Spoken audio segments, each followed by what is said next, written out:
নমস্কার বন্ধুরা, আজকের এই বিশেষ আপডেটে আপনাদের সবাইকে স্বাগত। পশ্চিমবঙ্গের রাজনৈতিক অঙ্গন আবারও উত্তপ্ত হয়ে উঠেছে, কারণ এবার শুভেন্দু অধিকারী সরাসরি মুখ্যমন্ত্রী মমতা বন্দ্যোপাধ্যায়কে কড়া বার্তা দিয়েছেন।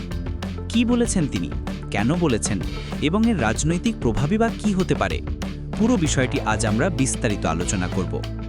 প্রথমেই চলুন দেখি আসলে কি ঘটেছে।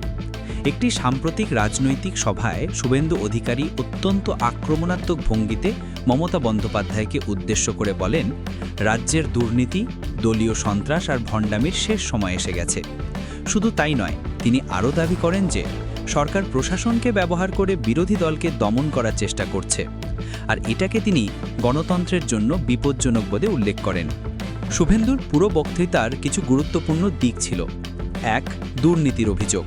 তিনি সরাসরি বলেন, রাজ্যের শিক্ষা, শিল্প, এমনকি সাধারণ নাগরিকের উন্নয়ন সব ক্ষেত্রেই দুর্নীতির শেকড় অনেক গভীর।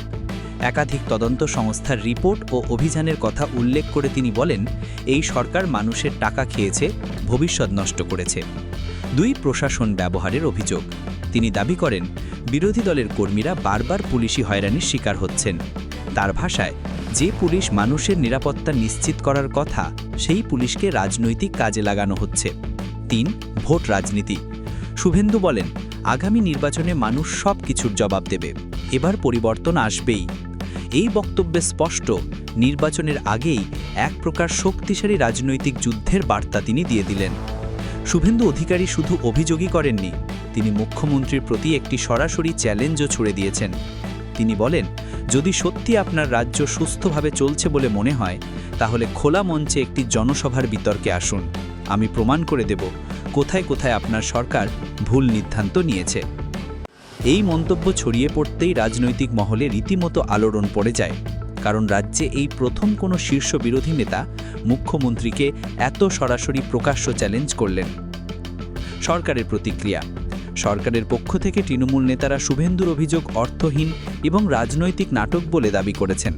তাদের বক্তব্য, রাজ্যের উন্নয়ন রেকর্ড দেশ জুড়ে উদাহরণ। শুভেন্দু অধিকারী রাজনৈতিকভাবে কোণঠাসা বলেই এ ধরনের মন্তব্য করছেন।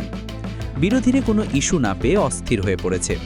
তবে এত কিছু বলা সত্ত্বেও রাজনৈতিক পর্যবেক্ষকদের মতে এই মন্তব্যের পর মমতা বন্দ্যোপাধ্যায় নিজে কি বলেন, সেটাই এখন সবার নজরের কেন্দ্রে। কেন শুভেন্দুর বক্তব্য গুরুত্বপূর্ণ? এখানে একটি বিষয় মনে রাখা জরুরি, শুভেন্দু অধিকারী এক সময়ে তৃণমূলেরই অন্যতম গুরুত্বপূর্ণ নেতা ছিলেন। তিনি মমতা বন্দ্যোপাধ্যায়ের অত্যন্ত ঘনিষ্ঠজন হিসেবেও পরিচিত ছিলেন।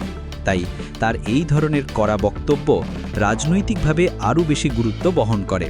কারণ ১. অভ্যন্তরীণ তথ্য জানেন।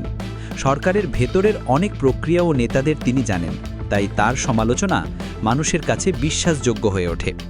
কারণ ২. বিজেপির প্রধান মুখ। বর্তমানে তিনি বিজেপির অন্যতম প্রধান মুখ এবং মমতা সরকারের সবচেয়ে জোরালো সমালোচক। কারণ ৩. নির্বাচনের আগে উত্তেজনা। শুভেন্দুর এমন মন্তব্য নির্বাচনের ঠিক আগে রাজনৈতিক উত্তেজনা বাড়িয়ে দেয়। এতে ভোটের মাঠ আরও অস্থির হতে পারে বলেই বিশ্লেষকদের মত। ঘটনার ভবিষ্যৎ প্রভাব। এই ঘটনা সামনের দিনে কয়েকটি বড় প্রভাব ফেলতে পারে। ১. রাজনৈতিক সংঘর্ষ বাড়তে পারে। উভয় দলের মধ্যে মুখে মুখে বাকযুদ্ধ বাড়লেও মাঠ পর্যায়ে সংঘর্ষের আশঙ্কা রয়েছে। ২. প্রশাসনিক চালচিত্র বদলাতে পারে। সরকার সমালোচনার জবাব দিতে নতুন কিছু প্রশাসনিক সিদ্ধান্ত নিতে পারে। ৩. ভোটারদের মনোভাব প্রভাবিত হতে পারে। এই ধরনের সরাসরি অভিযোগ ভোটারদের মধ্যে প্রশ্ন তুলতে পারে, কার বক্তব্য বেশি বিশ্বাসযোগ্য, কারা সত্যিই দায়িত্ব নিচ্ছে জনগণের ভবিষ্যতের। রাজ্যের রাজনীতি যে আরও উত্তপ্ত হতে চলেছে তা বলাই বাহুল্য।